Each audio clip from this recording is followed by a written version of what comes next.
देना पहले ही। मार्केट जा रही हो? नहीं, मार्केट से तो मुझे कुछ नहीं मंगाना। हाँ, एक काम करना, ये 1 लाख रुपए का चेक दे रहा हूँ मैं तुम्हें, इसको बैंक में डिपॉजिट करते हुए चले जाना। Oh my God! यूंगी तुमने ये नहीं सोचा अगर मैं तुम्हारे पैसे लेके भाग गई तो? अच्छा, तो 1 मिनट रुको। अरे क्या हो गया, मेरे पे भरोसा नहीं है क्या तुम्हें यूंगी? अरे नहीं, ऐसा कुछ नहीं है। ये लो, ये 2 लाख रुपए का चेक है, इसे ले जाओ। लेकिन भाग जाना, वापस मत आना। वरना तेरे को डर नहीं लगता? पहले ये जो गर्मी ने तूफान मचा रखा है ना पूरा झुलसाने वाला, ये सब सारी गलती ना अमीर लोगों की है। अब तुम ही सोचो भाई लोग, आसमान से आकर कोई हमारी धरती पर कब्जा करने की सोचे और कहते मैं तो यहीं रहूंगा, मैं तो यहीं घर बनाऊंगा और यहीं पे पानी की खोज करो, तो भाई लोग तुम करने दोगे उसको? ऐसी भाई लोग ये अमीर आदमी बार बार अपना उड़न खटोले लेके आसमान में जा रहे हैं और कह रहे हैं भैया मंगल ग्रह मिल गया, बुध ग्रह मिल गया, संडे मिल गया और अब तो यहीं पे पानी की खोज करो, यहीं घर बनाएंगे, यहीं रहेंगे। भाई लोग ईंटें लेके जा रहे हैं वहाँ पे और करो अपनी मनमानी। आगे ग्रहों को गुस्सा कर दिया 45 डिग्री। अरे भैया जब तुम ऊपर जाओगे तो वो तो नीचे वालों को निपटाएंगे, इसलिए भाई लोग मैं कह रहा हूँ मेरे भाई बार बार अपना उड़ान खटोले लेके आसमान में मत जाओ। हाँ, कभी पता चला सुधरी गए, ग्रहों का मंत्री अगर नाराज हो गया तो रातों रात तुम्हें भस्म कर देगा और तुम्हारे साथ साथ हम भी भुना हुआ मुर्गा बन जाएंगे।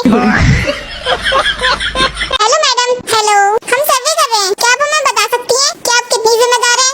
मैं तो बहुत ज्यादा जिम्मेदार हूँ। आप इतना समझ लीजिए, अगर मेरे बच्चों के नंबर थोड़े से भी कम आ गए तो उसके जिम्मेदार मेरे पति नहीं होते, उसकी जिम्मेदार होती हूँ मैं। और अगर मेरे बच्चों के अंदर संस्कार नाम की कोई चीज नहीं है तो उसकी जिम्मेदार भी मैं हूँ। और अगर मेरे बच्चे पूरा दिन फोन चलाते हैं तो उसकी जिम्मेदार भी मैं हूँ। आप ये समझ लीजिए, अगर मेरे सास ससुर का बीपी भी हाई रहता है तो उसकी जिम्मेदार भी मैं हूँ। और अगर मेरी नंदे मेरे घर नहीं आती तो उसकी जिम्मेदार भी मैं। सर आप बस इतना समझ लीजिए, अगर मेरे पति का पेट खराब हो गया है तो उसकी जिम्मेदार भी मैं हूँ। अब तो आप समझ ही गए होंगे कितनी जिम्मेदार पर्सन हूँ मैं सर। हाँ मैडम जी, अब तो बहुत ज्यादा जिम्मेदार पर्सन है। भाई लोग, अब हम लोगों का भी उम्र हो गया है, अब हम लोगों को भी अपने लिए एक गर्लफ्रेंड बना लेनी चाहिए। अच्छा, पर भाई गर्लफ्रेंड कैसे बनता है, कुकर में या कढ़ाई में? अरे भाई तुझे नहीं पता, फ्रिज में तो अच्छे से बन जाती है। अरे नहीं भाई, सपने में अच्छे से बन जाती है। बाप रे! अरे भाई लोग, मेरी मानो तो इतना झंझट क्यों पालना, सीधा अमेज़न से ऑर्डर कर दो। भाई लोग, तुम लोगों की गर्लफ्रेंड बन जाए तो 1 प्लेट मेरे लिए भी लगा देना। सुनो यूंगी, तुम मुझे अपने हाथों से खिला दो। क्यों, लूली हो क्या? जिंदगी बर्बाद हो गया। वो मैं ये कह रही थी कि आज बाहर खाने चले, क्यों घर में राशन नहीं है? इनको आता ही नहीं है, इनको पता ही नहीं है। सुनो यूंगी, आज मैं कैसी लग रही हूँ? जैसे रोज लगती हो, डरावनी। इनसे होता ही नहीं है। सुनो यूंगी, मेरे मुंह पे कुछ लगा है क्या? हाँ लगा है ना, मधुमक्खी का छत्ता लगा है तुम्हारे मुंह पे। क्या? अरे यार बातें ऐसी करती हो तुम हर वक्त। तुझसे बिलौटी एक लफ्ज़ भी निकलता मेरी तारीफ का। जा रही मैं अपने घर। यूंगी तेरा मुंह क्यों लटक रहा है? भैया वो मैंने नहीं, हमने, एक परिवार है हम। हाँ भैया, हमें ना कॉलेज में प्रिंसिपल ने बुलाया था हमें, क्योंकि हमारी ना अटेंडेंस लो थी। अच्छा, हमारी बहन है तो ना वो प्रिंसिपल हमें बुला के ना बहुत चिल्ला रहा था रूम में। भैया उस प्रिंसिपल ने मुझे पूरा दिन डांटा, उसकी इतनी हिम्मत, हमारी बहन पे चिल्ला रहा था। चल भाई इसकी अभी बैंड बजा कर आते हैं। नहीं भैया, मुझसे सहा ही नहीं गया, मुझे भी बहुत तेज गुस्सा आ गया। शाबाश, हमारी बहन है। भैया मैंने भी उस पर चिल्ला दिया और उसे धक्का दे दिया। वाह बहन, नाम रोशन कर दिया तूने तो। लगी तो नहीं थी ना उसे? नहीं, जब उस धक्का दिया था ना तो पीछे वाली खिड़की खुल रही थी, वहाँ से नीचे गिर गए सर। वो 10वें माले से, बहन 10वें माले से। हाँ वो ऊपर से नीचे गिर गई 10वें माले से, और ना वो मुझे लग रहा है थोड़े से मर गए थे।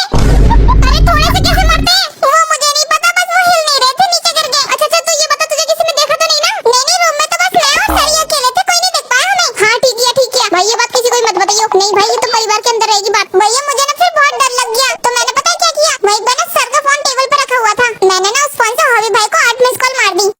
अरे मुझे क्यों मार दी 8 मिस कॉल? अरे तो आप बड़े हो ना, पापा बोलते हैं आप समझदार हो, आप सब संभाल लोगे, तो मैं तो छोटी हूँ, मैं फंसी तो मैं कैसे संभालती? यार भाई अब तो तुझे पुलिस पकड़ लेगी। अरे तो आप भी तो जाएंगे ना, आपका भी तो देख रही हूँ। क्या? आधार कार्ड? अरे मेरा क्यों? अरे वो एक्चुअली सर ने मुझसे ID प्रूफ मांगा था कि कौन तुम्हारी गारंटी लेगा कि तुम अब से रोज स्कूल आओगी, तो मैंने आपका आधार कार्ड ना ऊपर से सर के ऊपर फेंक दिया। साले का खोपड़ी तोड़ साले का। लो देखो अब एक और पार्सल। हर रोज एक पार्सल आ जाता है, पैसे के पेड़ भोगते। मोची, ये तुम्हारा फिर से एक और पार्सल आ गया। खत्म। सुनो, क्या बोल रही हो? पड़ोसन का डिवोर्स हो रहा है? जब शादी हो रही थी ना, मैंने तभी बोल दिया था कि किसी अच्छे इंसान से शादी कर। मेरी यूंगी जैसे इंसान से। तुमने यूंगी का नेचर नहीं देखा? हर वीकेंड पे मुझे घुमाने लेके जाता है, और तो और जब मेरे पार्सल आते हैं ना तो पेमेंट भी खुद ही कर देते हैं, मेरे बिना कुछ बोले। इतना अंडरस्टैंडिंग इंसान किसको और कहाँ मिलेगा यार? कसम से यार, बड़ा बुरा लग रहा है मुझे पड़ोसन के लिए। काश मेरे जैसी यूंगी को पसंद करती, तब उसे पता चलता कि एक अच्छे इंसान के साथ रहना कैसा होता है। पता नहीं कैसे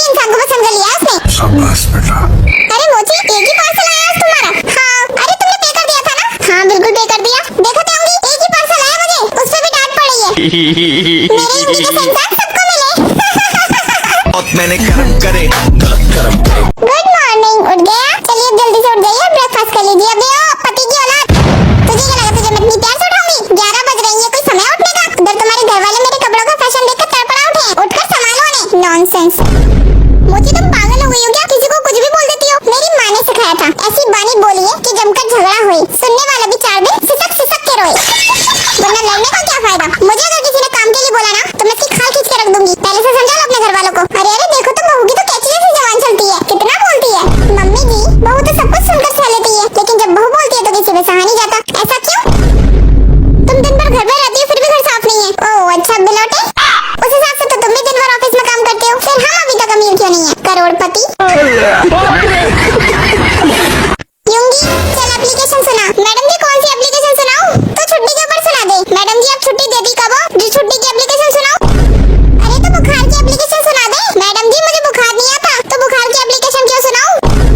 अरे तो पेट दर्द की सुना दे। मैडम जी मैं क्या प्रेग्नेंट हूँ तो मेरे पेट में दर्द होगा?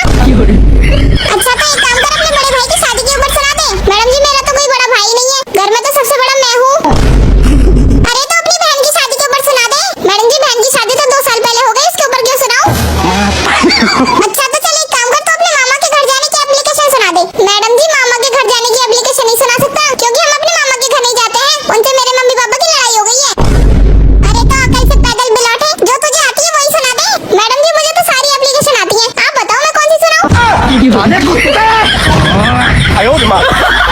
पापा आपको पता है मैं आपसे जब चाहूँ तब नो बुलवा सकता हूँ। अच्छा बेटा, ये तो डिपेंड करता है कि शर्त क्या है, तब मैं डिसाइड करके बताऊंगा। अगर आपने मुझे नो नहीं बोला तो मैं आपको 2000 रुपीज दूंगा। तो फिर बेटा मैं नो बोलूंगा ही नहीं। वो तो देखेंगे पापा, आगे आगे देखो होता है क्या। अच्छा बेटा, अगर तूने मुझसे नो बुलवा लिया तो मैं तुझे 3000 रुपए दूंगा। बहुत अच्छा लगेगा। चलो पापा शुरू करते हैं। तो पहला सवाल आपका ये है, आपके पास 2 कार है, एक BMW और दूसरा मर्सिडीज, और आपको मम्मी के साथ जाना है ड्राइव पे। अच्छा, तो आप चूज करो आपको कौन सी गाड़ी में जाना है। BMW। अच्छा ठीक है, अब आप पहुंच गए स्क्वायर पे। वहाँ आपको मिलेंगे 2 ऑप्शन, आप राइट जा सकते हो और लेफ्ट जा सकते हो। तो आप कहाँ जाओगे? राइट और लेफ्ट का क्या ही लेना देना, मैं तो राइट ही जाऊंगा। अच्छा ठीक है, आप राइट जाओगे। वहाँ तुम्हें एक राइट में खड़ा हुआ इंसान मिलेगा, उसने पूछा आपसे एक क्वेश्चन, क्या आप फॉरेन रहते हो? तो आपका क्या आंसर होगा? तू मुझे घुमाने की कोशिश कर रहा है। मैं उससे बोलूंगा कि मैं अपने घर में इंडिया में रहता हूँ। सच बताना पापा, आपने पहले ये गेम खेला है क्या? नहीं, बिल्कुल नहीं। लो बोल दिया। लो मेरे 3000 रुपए, पार्टी करने जाना है। क्योंकि मेरे पास ना तुम्हारे लिए एक क्वेश्चन है। अच्छा तो पूछो ना। इमेजिन करो मैं दुनिया की सबसे हॉट लड़की हूँ। अरे तो इंग्लिश में इमेजिन क्या करना? तुम हॉट, बम, पटाखा, गॉर्जियस, इंग्लिश में जितने वर्ड यूज होते हैं सब तुम ही तो हो। अच्छा तो आप सेकंड क्वेश्चन बताओ। इमेजिन करो दुनिया की सबसे खूबसूरत लड़की तुमने आके प्रपोज करती है। अरे आंसर तो तुम ही हो, क्योंकि सबसे ज्यादा खूबसूरत तो तुम ही हो मेरे लिए, तो मेरा आंसर तो तुम ही हो। चलो थर्ड क्वेश्चन बताओ। सोचो तुम्हारी आंखों में पट्टी बनी हुई है, तुम एक कमरे में बंद हो बहुत सारी लड़कियों के साथ, तो फिर तुम उस कमरे में मुझे कैसे ढूंढोगे? मैं उधर कैसे पहुंचा? कौन लेके गया मुझे वहाँ पे? ऐसा हो ही नहीं सकता, ये पॉसिबल ही नहीं है। तो मुझे ये बताओ तुम ये सब सिखा कौन रहा है? तुम्हें कैसे पता मेरे सारे क्वेश्चन के आंसर? सच्ची सच्ची बताओ, किस लड़की के साथ रहे हो तुम? नहीं तुम मुझे धोखा दे रहे हो ना? ऐसा कुछ नहीं है। नहीं ऐसा हो ही नहीं सकता कि तुम मुझे धोखा ना दे रहा हो, वरना तुझे कैसे पता मेरे सारे सवालों के जवाब? क्योंकि पढ़ा लिखा हूँ ना मैं। Just shut up. डिप्रेशन। एक दिन बिरजू को बैगी क्लोथ्स में देख गंजी चुड़ैल उसके प्यार में गिर जाती है। बहुत हिम्मत जुटाकर वो बिरजू को अपने प्यार का इजहार करने जाती है, पर अल्फा मेल बिरजू गंजी के प्यार को ठुकरा देता है और बोलता है, मैं गंजी लड़कियों से बात नहीं करता। बिरजू के रिजेक्शन से गंजी चुड़ैल गुस्से से आग बबूला हो जाती है और वो अपने प्यार का इंतकाम लेने का निर्णय लेती है कि वो गाँव की सभी लॉन्ग हेयर बैडीज को अपने जैसा कर देगी और इसके चलते पूरे गाँव में उधम मचाना शुरू कर देती है। इस गंभीर स्थिति को देख गाँव वाले नायिका बेब को बुलाते हैं और बेब आके गंजी चुड़ैल को चमत्कारी हेल्दी हेयर हैबिट समझाती है कि हेल्दी बालों का राज 3 स्टेप प्रोसेस है, ट्रीट, वॉश, नरिश। नायिका बेब के बताए 3 स्टेप हेयर रूटीन यानी कि oiling, shampoo and serum follow करने के बाद कुछ महीने में गंजी चुड़ैल के बाल वापस आ जाते हैं। अब गंजी चुड़ैल लंबे बाल वाली चुड़ैल बन जाती है और बिरजू को अपने काले घने बालों से आकर्षित करती है और कहती है, if you didn't love me at my ganji era, you don't deserve me at my long hair era. उस दिन के बाद गंजी चुड़ैल लाइफ में खुश रहने लगी और उसका मेन कैरेक्टर लाइफ जीने लगी। वी के हेयर स्टाइलिस्ट, तुम ना मुझे कहीं रास्ते में दिख मत जाना नहीं, मतलब ये कौन सी हेयर स्टाइल है भाई, प्लीज इसका नाम तो बता दे। 440 वोल्ट का झटका देके इसे फोटो शूट के लिए बिठाया है। ऐसा लग रहा है वर्ल्ड मोस्ट हैंडसम मैन को झाड़ू बना के रख दिया है। और भाई लिप बाम लगाने को क्यों मना किया था? कैसे लिप्स ड्राई हो गए हैं, बीमार दिख रहा है। सालों तुमने सच में इसे थोड़ा सा झटका तो नहीं दिया ना? बेचारा अबला मर्द कुछ बोलता नहीं तो कुछ भी बना देने का। डियर हेयर स्टाइलिस्ट, आप मुझे मिल मत जाना कहीं रास्ते में। सुबह की शुरुआत हुई जबरदस्ती उठने और म्याऊ म्याऊ करने से। फिर मैंने पिया एक ग्लास ऑरेंज जूस। पूरी दुनिया के कोने कोने से आए हुए रिश्तों को किया रिजेक्ट और फिर से सो गया। फिर उठकर मैंने खाए 2 किलो टैंजरीन। लाइव के लिए चिल्लाते हुए पूरे आर्मी समाज को इग्नोर करके जीमीन के घर रात के 3 बजे जाके बजाया गिटार। फिर लाखों साल बाद आ गया लाइव में आर्मी समाज के सामने शर्मिंदा ना होना पड़े, इसलिए लाइव में साथ रखा मेरे बेटे जैसे बिल्ले को। जहां जहां कंपनी ने मेरे फोटो मांगे वहां दिया शुगर के फोटो और आर्मी समाज को दिया एक नया मीम। कभी लाइव ना आने की खाई कसम और लिया कुछ पुराना बदला। हेटर समाज को दिखाई अपनी औकात। वी को दिन में 100 बार बोला हाजमा। फिर किया आई डोंट केयर का दिखावा और फिर से सो गया। सुबह उठ के मैंने सबसे पहले डाइटिंग के चलते पिया सिर्फ 1 कप कॉफी। फिर मैंने जंकू के मुंह से हजारों लैंग्वेज में सुना, बौना पर छोटा समझ के किया, गुस्से को कंट्रोल। फिर दोपहर को डाइटिंग के चलते मैंने खाए सिर्फ 3 बर्गर और 1 प्लेट पास्ता। यूंगी ह्यूंग के साथ रहकर उसके जैसे ही बनने की खाई कसम और आर्मी को तरसाया एक लाइफ के लिए। किसी के बाप से न डरने वाले यूंगी ह्यूंग पे उठाया हाथ और जबरदस्ती लगा वाई स्टोरी और जलाया पूरे आर्मी समाज को, क्योंकि लेकिन वो सिर्फ मेरे बुलाने पे आएगा। आर्मी और अपने ही मेंबर से सुने मेरी हाइट के मीम्स। आर यू श्योर में गरीब होने की दमदार एक्टिंग करने के बाद पोर्चुगल जाते वक्त पहना लाखों का शूट। फिर जो मेंबर्स परेशान थे उसे हग करके किया कंफर्ट। इंस्टाग्राम में व्हाट इज लव सॉन्ग की स्टोरी बिना सॉन्ग लगाए डाली, फिर डिलीट करके फिर से लगाई सॉन्ग के साथ स्टोरी। आज के लिए इतना ही, फिर मिलेंगे, तब तक के लिए लाची मुलाला।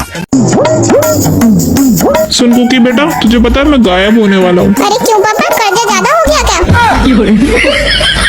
तू कभी सीरियस भी होता है? हाँ होता हूँ ना पापा, जब अपनी गरीबी देखता हूँ। अगर मैं इस घर से एक दिन के लिए भी चला गया ना, बहुत ज्यादा शांति हो जाएगी पापा।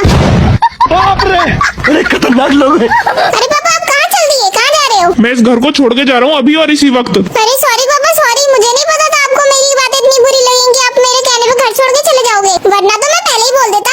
इतना चुभने लगा हूँ सबको, छुरा तो नहीं हूँ। रुको जरा, सब्र करो।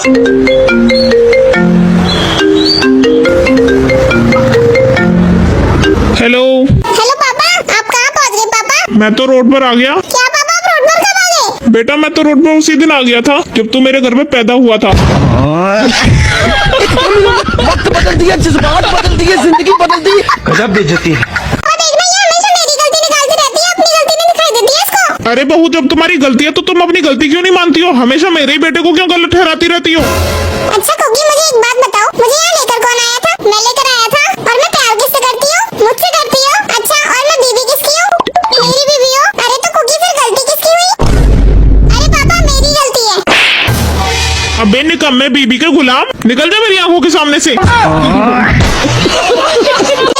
रखना अपना। जी मम्मी। ठीक है तो मम्मी जी हम चलते हैं। हाँ खुश रहो बेटा। अच्छा बेटा वैसे कुकी एक बात पूछूं तुमसे? हाँ मम्मी जी पूछिए। तो मेरी बेटी टेंगी के साथ खुश तो हो ना? जी